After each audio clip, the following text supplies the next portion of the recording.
Good afternoon. This is All India Radio. I am Valsa Williams and with me is Reshma Tiwari with the Midday News.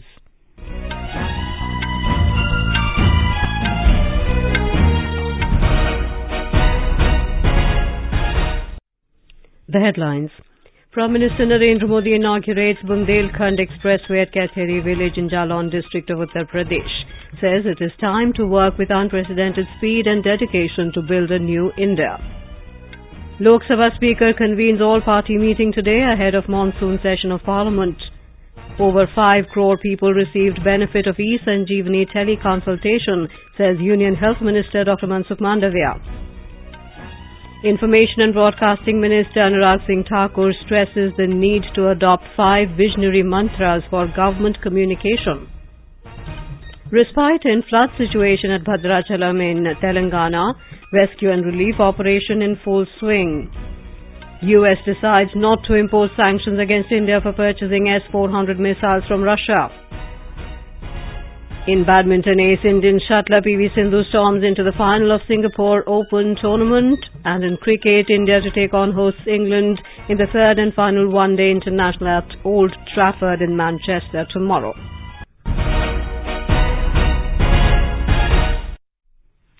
Prime Minister Narendra Modi today said the identity of Uttar Pradesh is changing. The state is developing in every field.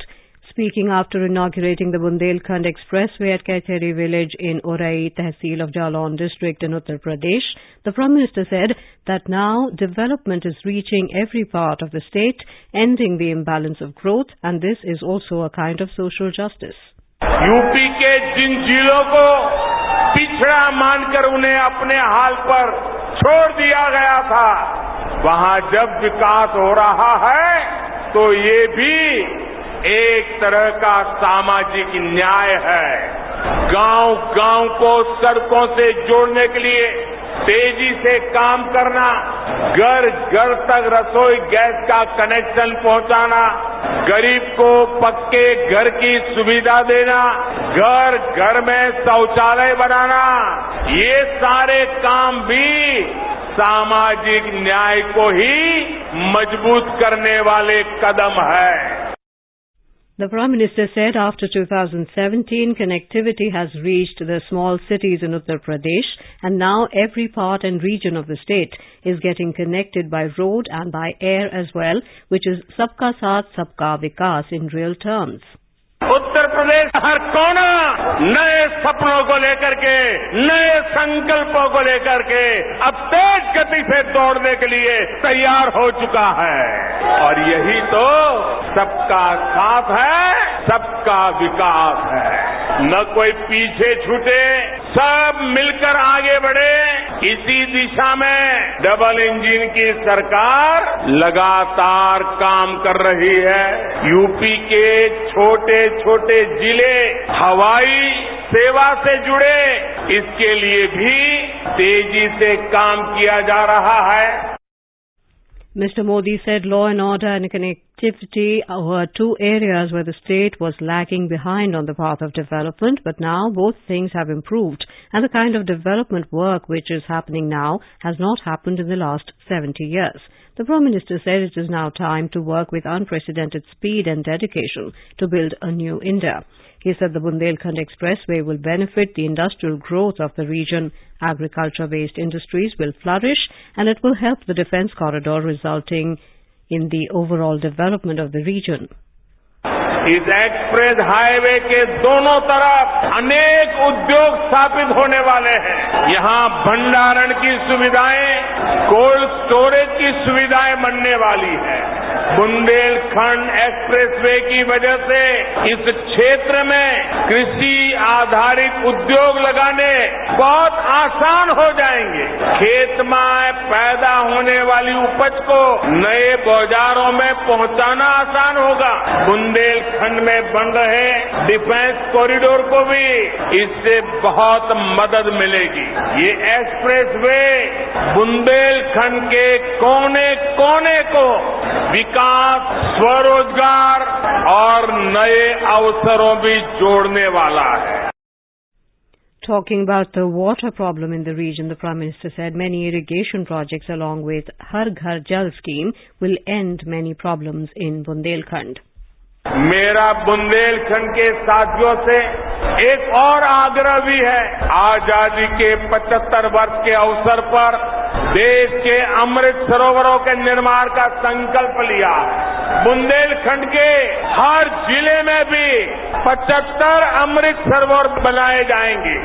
ये जल सुरक्षा के लिए आने वाली पीढ़ियों के लिए बहुत बड़ा काम हो रहा है। मैं आज आप सभी से कहूंगा कि इस नेक काम में मदद के लिए ज्यादा से ज्यादा संख्या में आगे आएं।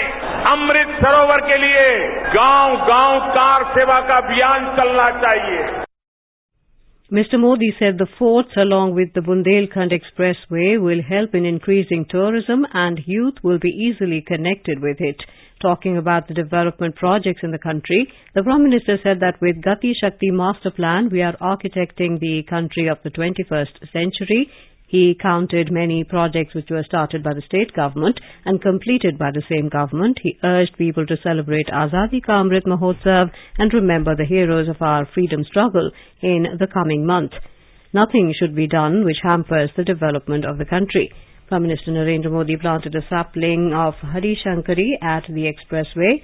Painting and gamcha made in Bundelkhandi Chanderi style was gifted by Chief Minister Yogi Adityanath on the occasion.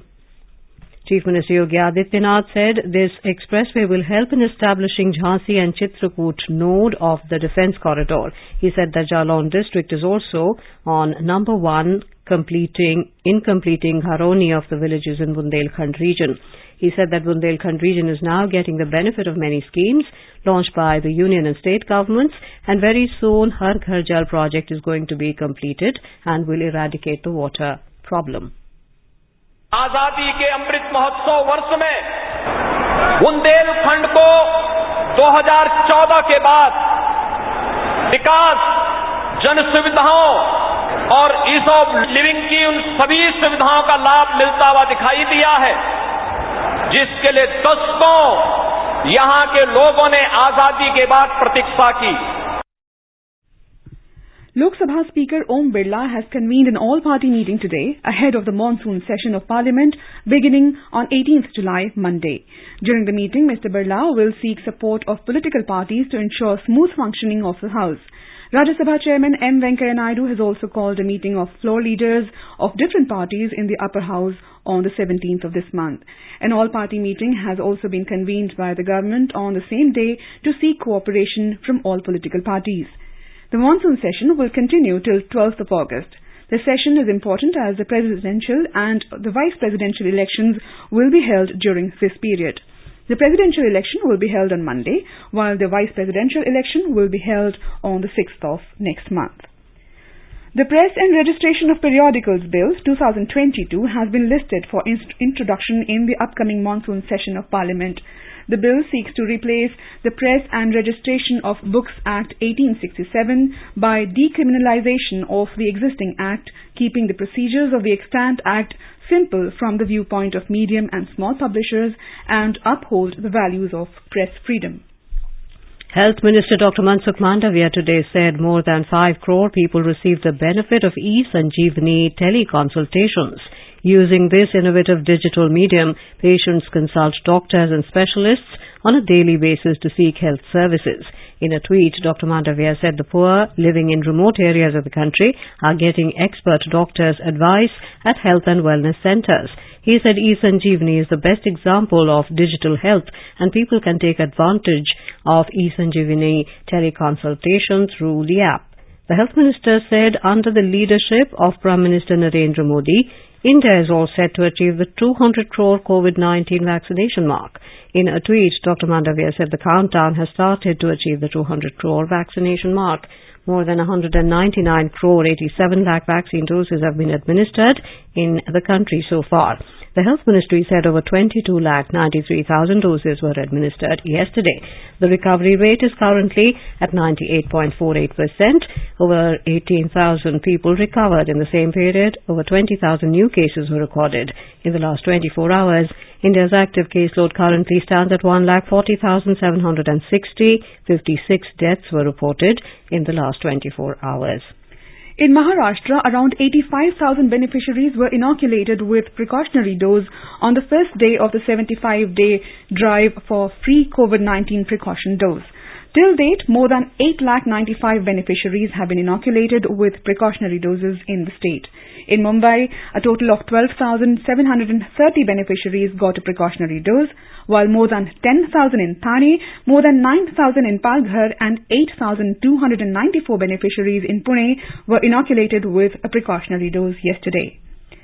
The Kerala government has stepped up vigil to prevent the spread of monkeypox, a day after country's first case of monkeypox was reported in the state. State Health Minister Veena George said a special alert has been issued to 5 districts of Thiruvananthapuram, Kollam, Pathanamthitta, Allapura and Kottayam. People from these districts were co-passengers of the infected person in the Thiruvananthapuram-bound flight from Sharjah that landed on Tuesday. The Health Minister said isolation facilities will be set up in all the 5 districts.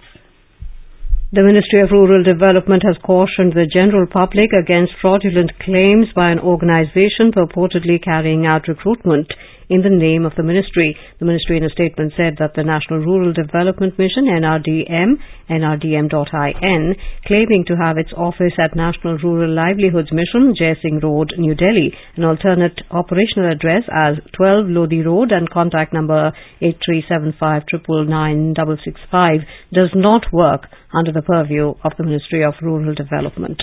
The ministry has warned that any recruitment activities undertaken by NRDM in the name of this ministry or its officials may be considered fraudulent and do not have any endorsement.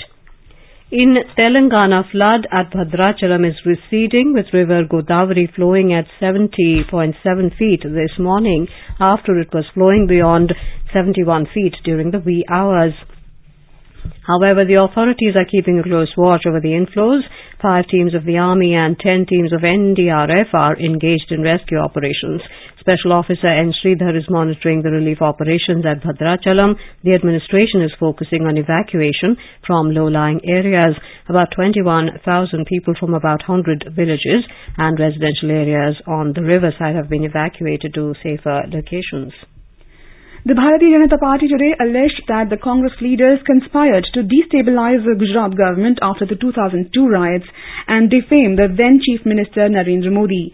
Briefing media in New Delhi, party spokesman Sambit Patra said the special investigation team constituted in Gujarat riots cases has placed the affidavit before the court.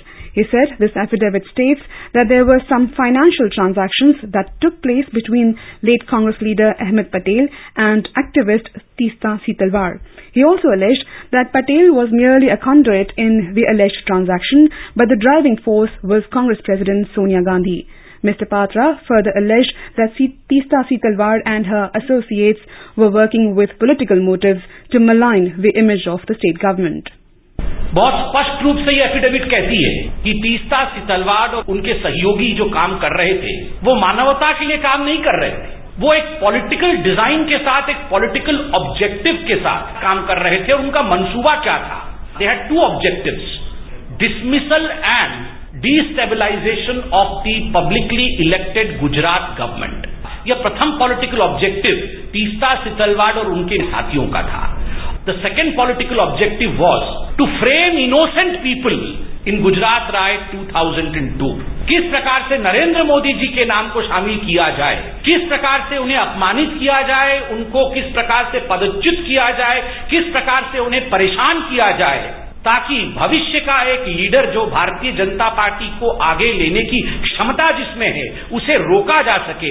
इस मंशा के साथ तीस्ता और उनके साथी काम कर रहे थे.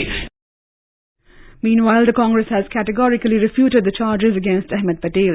The party termed the charges as mischievous and manufactured. Party General Secretary Jairam Ramesh has issued a statement in this regard. Agriculture and Farmers Welfare Minister Narendra Singh Tomar has said the government's multidimensional approach in agricultural research over the last 8 years has resulted in multifold increase in farmers' income. He said the Indian Council of Agricultural Research has been instrumental behind doubling of farmers' income. He was speaking at a function to celebrate the 94th Foundation Day of the Indian Council of Agricultural Research in New Delhi today. Mr. Tomar said the government, under the leadership of Prime Minister Narendra Modi, is tirelessly working to bring social and economical changes into the lives of farmers and poor living in the villages. You are listening to the Midday News on All India Radio. A reminder of the headlines before we move on. Prime Minister Narendra Modi inaugurates Bundelkhand Expressway at Kaithari village in Jalaun district in Uttar Pradesh. Says it is time to work with unprecedented speed and dedication to build a new India. Lok Sabha Speaker convenes all-party meeting today ahead of monsoon session of Parliament. Over 5 crore people received benefit of e-Sanjeevani teleconsultations, says Union Health Minister Dr. Mansukh Mandavia. Information and Broadcasting Minister Anurag Singh Thakur stresses the need to adopt 5 visionary mantras for government communication. Respite in the flood situation at Bhadrachalam in Telangana. Rescue and relief operation in full swing. US decides not to impose sanctions against India for purchasing S-400 missiles from Russia. In badminton, ace Indian shuttler PV Sindhu storms into the final of Singapore Open tournament, and in cricket, India to take on hosts England in the third and final one-day international at Old Trafford in Manchester tomorrow. For quick news updates round the clock, follow us on our Twitter handle @AIR News Alerts. Competition की अगर आप कर रहे हैं तैयारी तो उनके लिए ऑल इंडिया रेडियो पर हम लाए हैं अभ्यास, एक ऐसा कार्यक्रम जिसमें आप पूछेंगे सवाल व्हाट्सएप नंबर 9289094044 पर या फिर ईमेल करेंगे abhyas.airnews@gmail.com पर और हमारे विशेषज्ञ देंगे इसका जवाब। आपका अभ्यास हमारा प्रयास।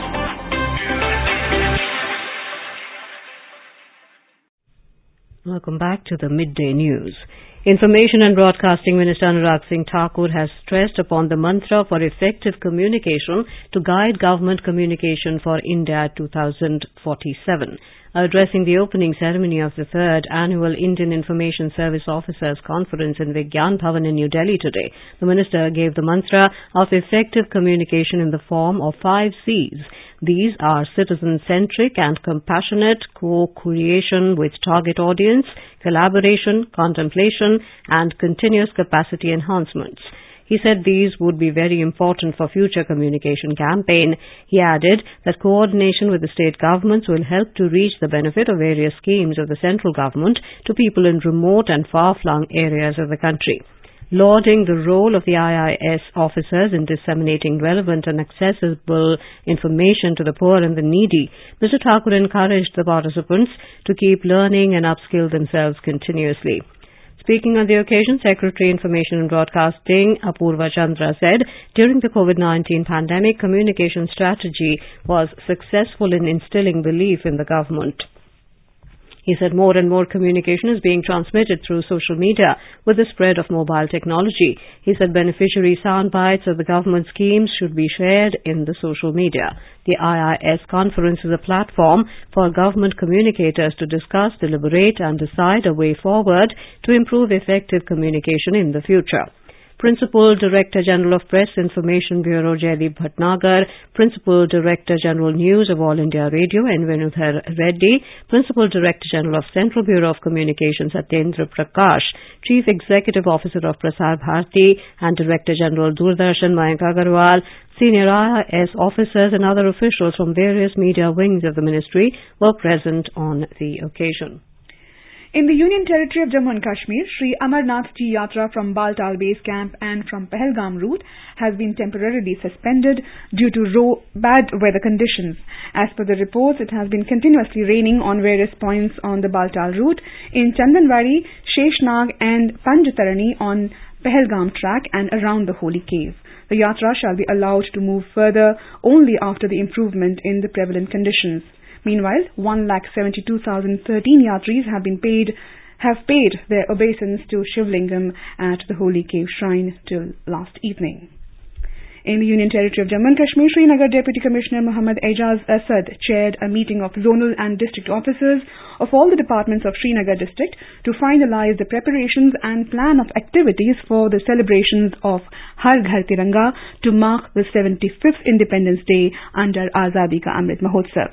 The Deputy Commissioner said the program, which is being held from 11th to 16th of August, is aimed at invoking a feeling of patriotism among the citizens and promoting a sense of respect for the symbols of independence. He stressed upon the officers to ensure all necessary arrangements are put in place well in advance to make the program a success. On the occasion, Mr. Asad asked the district heads of all the departments to submit department-wise requisitions for national flags to District Tiranga Centre, which has been set up in the DC office for collection and stocking of the national flags for proper distribution among all the participant departments and stakeholders. Now let's listen to our special program Azadi Ka Safar, highlighting the importance of the day during the freedom struggle. Azadi Ka Amrit Mahotsav.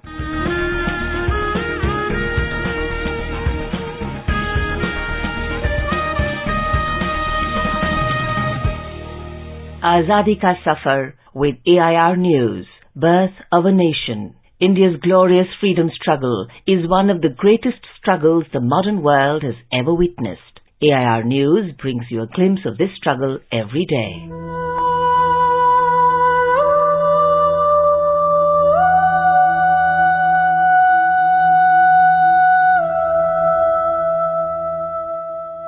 The Hindu Widow Remarriage Act, passed on the 16th of July 1856, legalized the remarriage of widows in all jurisdictions of India under British rule. Drafted by Lord Dalhousie and passed by Lord Canning, it was the first major social reform legislation after the abolition of sati in 1829 by Lord William Bentinck.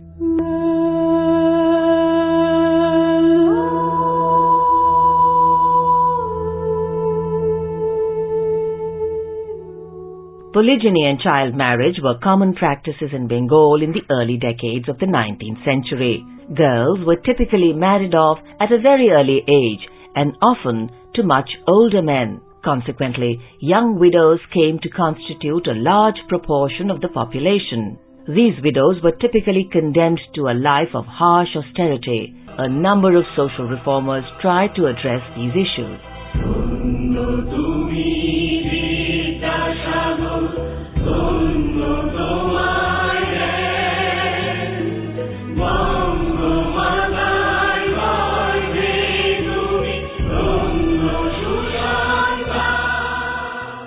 The Widow Remarriage Association, which was created in 1856, was started by Vishnu Shastri Pandit. Karsandas Mulji, a prominent figure in this field, started the Satya Prakash in Gujarati in 1852 to promote the remarriage of widows. Ishwar Chandra Vidyasagar was one of the most prominent campaigners, and he petitioned the Legislative Council. On the 4th of October 1855, Vidyasagar sent a petition signed by 987 individuals to the government and subsequently organized an extensive campaign. Vidyasagar used Vedic literature to demonstrate that the Hindu faith permitted widow remarriage.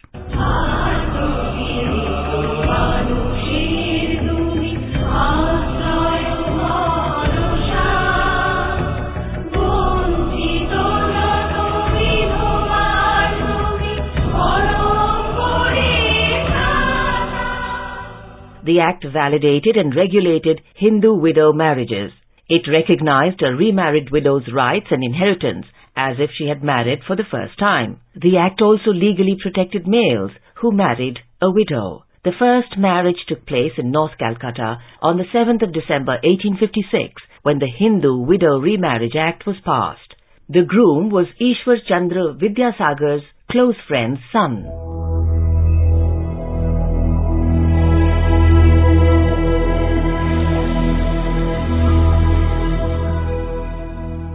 We also remember freedom fighter Uma Dutt, who was martyred on the 16th of July 1939. A resident of district Shimla, Himachal Pradesh, Uma Dutt took part in agitation against the ruler of the Dhami state, demanding the establishment of a responsible government and the removal of hardship of the state's people.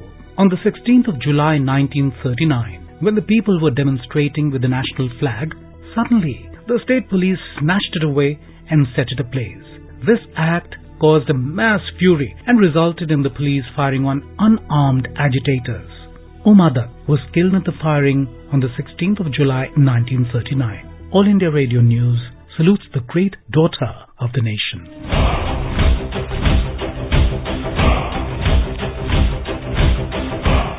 We also remember independence activist Seetal Singh, who took part in the First War of Independence in 1857. Singh was serving the English East India Company Army in Sindh, now in Pakistan, but left it during the uprising and participated in attacking and ransacking British establishments. He also offered financial help to his fellow activists and encouraged them to go all out to overthrow the oppressive foreign rule.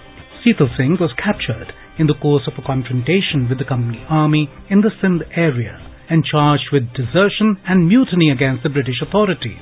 He was sentenced to transportation for life on the 18th of June 1857 and sent from Bombay to the Andaman Islands in April 1858, where he died in detention on the 16th of July 1858. AIR News salutes the brave son of the soil. And that brings us to the end of this episode of Azadi Ka Safar with AIR News.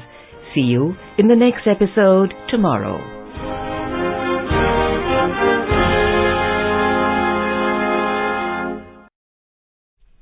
The USA has decided not to impose sanctions on India under its stringent law countering America's adversaries through Sanctions Act for purchasing S-400 missile systems from Russia. After New Delhi's purchase of the S-400 air defense system, there was a threat of U.S. sanctions. The U.S. House of Representatives passed a legislative amendment waiving off any punitive sanctions on India under the law. The House approved on Thursday Indian origin Congressman Ro Khanna's amendment to the National Defense Authorization Act. Reacting to the development, Ro Khanna said the move will further strengthen U.S. and India's defense partnership. No relationship of greater significance to the United States strategic interest than the U.S.-India partnership. It is necessary to affirm democracies. It is necessary to stop China's border aggression. It's necessary for us to lead in critical technologies. This gives a sense that while we're building this relationship, we should not be sanctioning India under CAATSA, and it also will help facilitate the India getting more of their defense from the United States and not Russia. In badminton, ace Indian shuttler PV Sindhu stormed into the final of Singapore Open tournament. She defeated Japanese world number 38 Saina Kawakami 21-15, 21-7 in the semi-finals today. This is the third time this year that Sindhu has moved into the final of a tournament. Sindhu will now face Chinese shuttler Wang Zhiyi in final tomorrow. In cricket, India will take on hosts England in the third and final one-day international at Old Trafford in Manchester tomorrow evening. The match will begin at 5:30 p.m. In the three-match series, India started on a high note with a 10-wicket win at the Oval, but at Lord's they lost the second ODI by 100 runs to square things up. The series is in the balance at 1-1 and the decider at Old Trafford promises to be a thriller. In the United Kingdom, a national emergency has been declared after a red extreme heat warning was issued for the first time as temperatures could hit 40 degrees Celsius. Local media reports the Met Office's highest warning covers an area including London, Manchester and York on Monday and Tuesday. It means there is a risk to life and daily routines will need to change. And now before we end the bulletin, the headlines once again. Prime Minister Narendra Modi inaugurates Bundelkhand Expressway at Kaitheri village in Jalon district of Uttar Pradesh, says it is time to work with unprecedented speed and dedication to build a new India. Lok Sabha Speaker convenes all-party meeting today ahead of monsoon session of Parliament. Over 5 crore people received benefit of e-Sanjeevani tele-consultation, says Union Health Minister Dr. Mansukh Mandavia. Information and Broadcasting Minister Anurag Singh Thakur stresses the need to adopt 5 visionary mantras for government communication. Respite in flood situation at Bhadrachalam in Telangana, rescue and relief operation in full swing. US decides not to impose sanctions against India for purchasing S-400 missiles from Russia. In badminton, ace Indian shuttler PV Sindhu storms into the final of Singapore Open tournament. And in cricket, India to take on hosts England in the third and final one-day international at Old Trafford in Manchester tomorrow. For details of these stories and more, log on to our website www.newsonair.gov.in and News on AIR app. And with that, we end the Midday News.